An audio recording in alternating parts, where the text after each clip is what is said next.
எழுதியிருப்பார்கள். 10 நாள் இடைவெளியில் திருமாவளவன் பெற்ற வாக்குகள் 2,25,000 வாக்குகள். 2004ஆம் ஆண்டு அதைவிட 31,000 வாக்குகள் கூடுதலாக பெற்று 2,57,000 வாக்குகள்.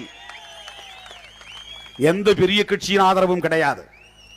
இன்னும் சொல்ல போனால் 2004ஆம் ஆண்டு தமிழகத்தின் ஆளுங்கட்சி அதிமுக, டெல்லியின் ஆளுங்கட்சி அத்வானி திமுக, பாஜக இரண்டு கட்சியும் சேர்ந்து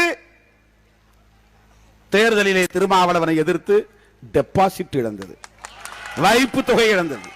2 ஆளுங்கட்சி சிதம்பரம் தொகுதியிலே வைப்பு தொகையை இழந்த மிகப்பெரிய தோல்வியை சந்தித்தது.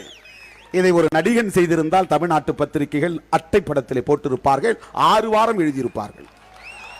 திரும்ப திரும்ப போட்டி போட்டுக்கொண்டு அட்டைப்படத்திலே போடுவார்கள். 500 பேர் இருந்தால் கூட நெருக்கமாக உயர்